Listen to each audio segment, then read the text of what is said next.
Salut à tous! Comme vous le savez sans doute, Tomorrowland 2021 est finalement annulé. Alors non, je ne vais pas me réjouir et vous dire que je vous l'avais bien dit, nanani nanana, tralali tralala.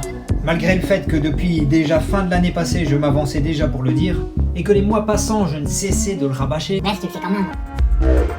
Je voulais simplement revenir auprès de vous pour détailler les différents éléments qu'ils comptaient mettre en place au cas où l'événement se déroulerait comme prévu aux dates de report fin de l'été. Le fameux Tomorrowland Covid Friendly.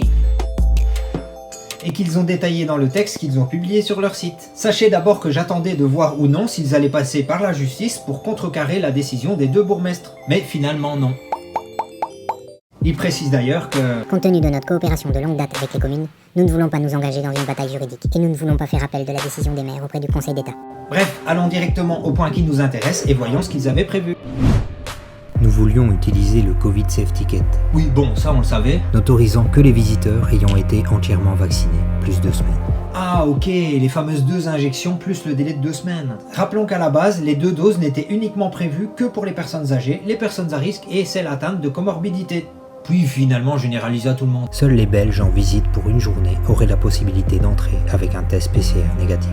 Donc tout le monde n'aurait pas pu venir même avec un test PCR négatif. Ceux qui seraient venus même avec un pass sanitaire uniquement avec un test PCR négatif, ils auraient été recalés. Ils n'auraient laissé passer que ceux qui sont entièrement vaccinés. En 2021, nous n'autoriserons que les visiteurs d'Europe et non ceux du monde entier. Ouais, ça il l'avait déjà dit. Mais la façon dont c'est écrit, on dirait bien un petit copier-coller d'un texte prévu pour les fameuses mises à jour. Cette année, Tomorrowland serait moins international et les billets internationaux libérés seraient principalement disponibles pour les nombreux Belges sur la liste d'attente. Ainsi, environ 75% de Belges et 25% d'Européens seraient présents et la plupart des Européens viendraient des pays voisins. Donc comme je le précisais en sous-titre de cet extrait, uniquement avec un public européen, ils avaient bien prévu de limiter le festival principalement aux Belges et à quelques pays voisins. Les billets des visiteurs venant de pays où les chiffres se détérioraient dans les 2 mois à venir seraient encore annulés. Ok, toi là-bas, ton pays il est repassé au rouge? Bah t'es niqué, ton billet il est plus valide. Quoi? T'as pu passer les frontières avec ton certificat sanitaire numérique? Bah ici non, tu passes pas. Désolé. Pour le deuxième week-end, 3, 4 et 5 septembre, nous avons voulu modifier l'heure de fermeture certains jours en raison de la rentrée scolaire. Tiens, modifier l'heure de fermeture. Et nous avons également voulu prendre des mesures de mobilité supplémentaires. Bon je sais pas exactement ce qu'ils entendent par là. Tu peux mettre ce que t'en penses dans les commentaires.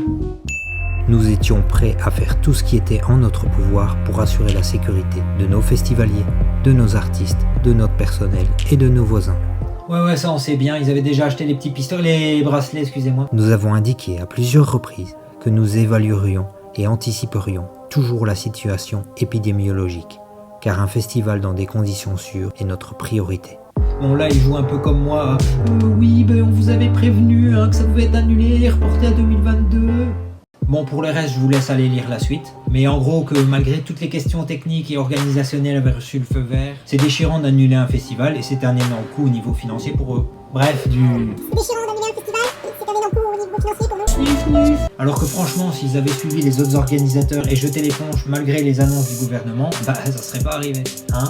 Enfin, ne vous inquiétez pas pour eux, même s'ils annoncent avoir engagé plus de 50 millions d'euros et perdent quasiment tout leur chiffre d'affaires annuel pour la 2e année consécutive, je pense pouvoir dire sans tromper qu'avec les millions qu'ils ont reçus comme aide et qu'ils ne comptent pas rembourser, sans oublier les millions de tickets vendus pour la version digitale de l'année passée, ceux du 31 décembre dernier et ceux de cette année, plus tout le merchandising et tous les tickets 2020 reportés à 2021 et maintenant reportés à 2022. L'un dans l'autre, ça devrait aller à mon avis.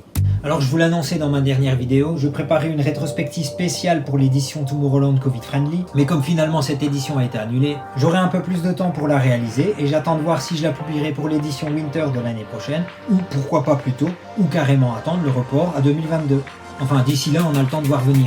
Bref, merci d'avoir visionné cette vidéo, n'hésite pas comme d'habitude à mettre tes retours en commentaire, un petit pouce en l'air ou un petit pouce en bas selon tes envies, et abonne-toi si ce n'est pas déjà fait. Allez, ciao, bye bye! We are the pioneers of a new